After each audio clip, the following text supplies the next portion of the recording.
Because of the Epstein lists, the West is collapsing right before our eyes. All the conspiracy theories have not merely been confirmed, they have far surpassed every previous version imaginable. The West has revealed itself as a demonic system of civilization. Did you see the thing in the Epstein files? Oh, yeah. Like those Epstein files. In fact, I can't believe that, like, everybody just kind of like, oh, okay, and they're moving on with their lives. Did you see that guy at the Atlanta airport flipping out, the well-dressed black dude who just freaks out in the Atlanta, just like a couple of days ago?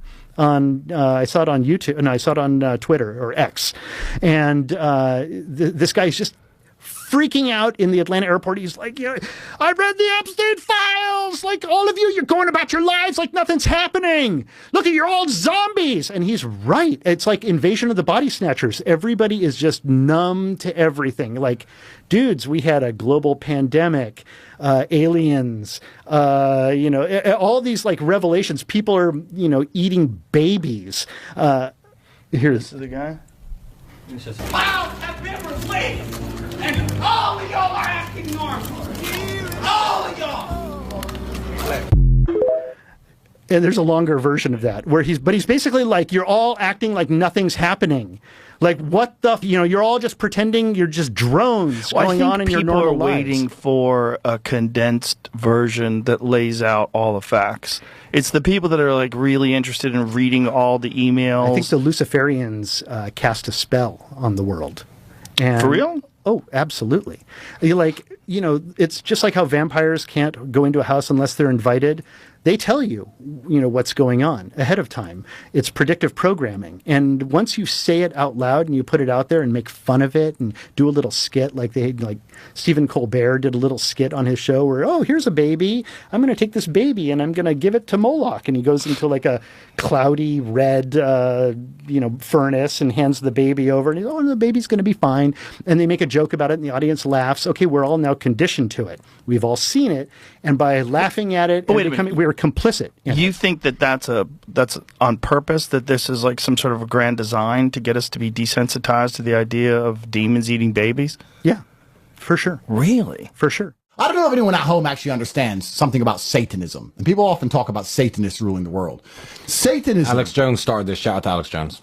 Big G. Satanism relies on the fact that they have to tell you what they're going to do. They can't deceive you. They can't deceive you because then there's karmic retribution. The only thing Satanists believe in is if they deceive you and trick you, they will be punished for it. So what they have to do is tell you exactly what they're going to do. Let me give you an example. If I give you an apple that's poisoned and I say, do you want an apple? And you eat it, I've poisoned you. If I say, do you want a poison apple? And then you eat it, it's suicide. Therefore, I am not responsible for your death if I told you it was a poison apple. Therefore, I am not responsible for the decimation and extermination of your entire bloodline if I told you what I was going to do and you didn't do anything about it. If I sat there and told you what my intention was and you sat on your off the and watching football, then you deserve to die. That's what they believe.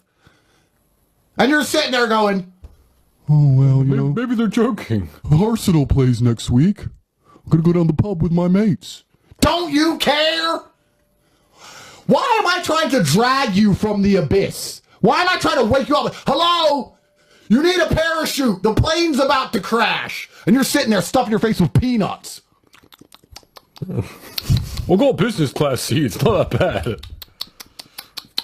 What's wrong with you people? They literally tell you what they're going to do to you. You don't even care. It's so over. It is over, isn't it? At the very center of which stands satanic, cannibalistic acts that devour children, traffic women, orchestrate provocations around the world, manipulate financial markets and political processes, and perform black masses. In other words, only a tiny handful of Western politicians remain untouched by the Epstein network. So what are ordinary people in the West supposed to do now? Previously, if they didn't like the Democrats, they'd vote for the Republicans. If the Republicans disappointed them, they'd switch to the Democrats. But now, who are they even supposed to vote for? And what are we to do now when humanity has adopted so many Western practices in education, when we've come to believe in their culture, when we remake their films, when we still rely on their financial instruments? The situation for the world, for history, for humanity itself is truly extraordinary. We are essentially living in a global state of emergency, an Ernstfall. No one any longer has guaranteed sovereignty. Law, rights, agreements, everything has been voided. And with elites tied to Epstein's island, that should come as no surprise. For them, there are no red lines at all. You see, this satanic elite can simply decide that Putin is evil, or that the Iranians are evil, or that Xi Jinping is evil, and then launch a nuclear war that destroys humanity.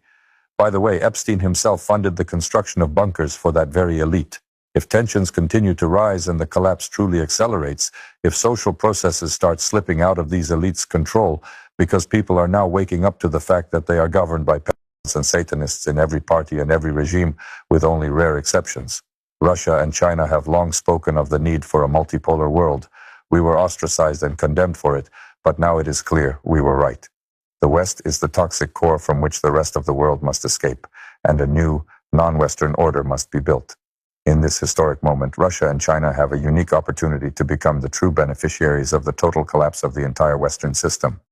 And by the way, nobody's doing anything about it. We know what's happening. But that has to take, there has to be a person or some group of people. Yeah, like about 8,500 people. Yeah. That are manipulating the Colbert Show? They're manipulating everything. It's all an illusion. Like, reality as we know it is fake. That's the revelation that guy is having. And he's looking around and he's like, it's like Invasion of the Body Snatchers. Well, the thing about the emails is, one of the things is it's just stuff written down. And so that's sort of hard to digest. Like, what is this? Like, what are they saying? Like, some of it is in code, like walking over beef jerky. Like talking about jerky, could you walk beef jerky over to this person? Like, what does that mean? For all this pizza they're talking about, no, you never see any pizza. Right.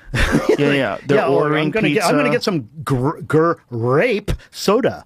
It's like with my cheese pizza. Yeah. And like, there's all this coded language, and everyone's like, oh, that's you just have pareola. You're just seeing things where you want to see them. No, this is clearly a code. Well, that was the thing about Pizzagate. It's absolutely a code, and in fact, mundus vult decipi, ergo decipiatur. It's a long-known concept, and so in Latin, mundus vult decipi means the world wants to be deceived.